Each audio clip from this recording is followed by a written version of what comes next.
Hello students, मैं doctor Ravindra Mishra, associate professor geography, BSR government arts college Alwar.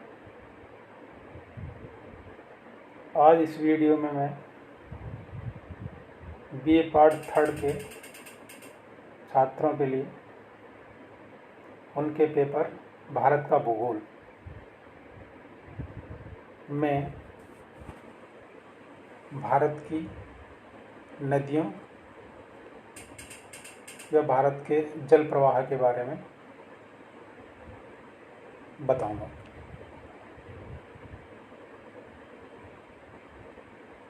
Bharat की नदियां जल ग्रहण।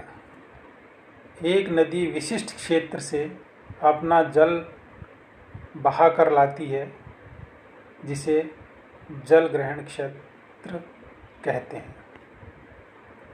अपवाह द्रोणी। एक नदी व उसकी सहायक नदियों द्वारा अपवाहित क्षेत्र को अपवाह द्रोणी कहते हैं। जल विभाजक। एक अपवाह द्रोणी को दूसरे से अलग करने वाली सीमा को जल विभाजक या जल संभर कहते हैं। बड़ी नदियों के जल ग्रहण क्षेत्र को नदी द्रोणी, जबकि छोटी नदियों व नालों द्वारा अपवाहित क्षेत्र को जल संभर कहा जाता है। नदी द्रोणी का आकार बड़ा होता है, जबकि जल संभर का आकार छोटा होता है। भारतीय अपवाह तंत्र को विभिन्न आधारों पर वर्गीकृत किया जा सकता है। समुद्र में जल विसर्जन के आधार पर इसे 2 समूहों में बांटा जाता है। पहला है अरब सागर का अपवाह तंत्र और दूसरा बंगाल की खाड़ी का अपवाह तंत्र। ये अपवाह तंत्र दिल्ली, कटक, अरावली एवं सह्याद्री द्वारा अलग किए जाते हैं।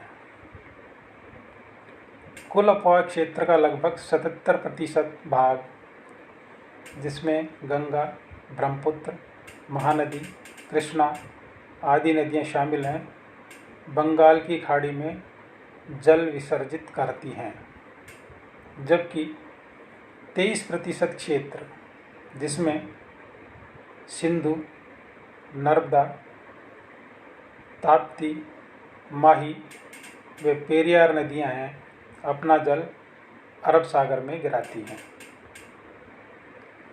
जल संभर क्षेत्र के आकार के आधार पर भारतीय अपवाह द्रोणियों को 3 भागों में बांटा गया है।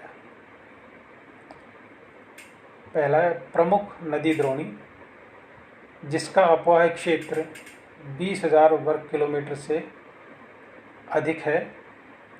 इसमें 14 नदी द्रोणियाँ शामिल हैं, जैसे गंगा, ब्रह्मपुत्र, कृष्णा, ताप्ती, नर्मदा, माही, पेन्नार, साबरमती, बराक आदि की। मध्यम नदी द्रोणी, जिनका अपवाह क्षेत्र 2,000 से 20,000 वर्ग किलोमीटर है। इसमें 44 नदी द्रोणियाँ हैं, जैसे कालिंदी, पेरियार, मेघना आदि। लघु नदी द्रोणी, जिनका अपवाह क्षेत्र 2,000 वर्ग किलोमीटर से कम है। इनमें न्यून वर्षा के क्षेत्र में बहने वाली बहुत सी नदियां शामिल हैं।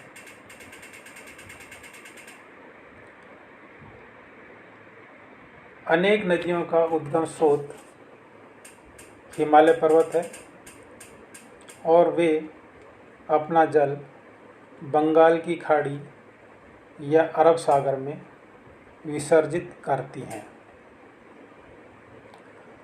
प्रायद्वीपीय पठार की बड़ी नदियों का उद्गम स्थान पश्चिमी घाट है और ये नदियाँ बंगाल की खाड़ी में जल विसर्जन करती हैं। नर्मदा और ताप्ती दो बड़ी नदियाँ इसका अपवाद हैं।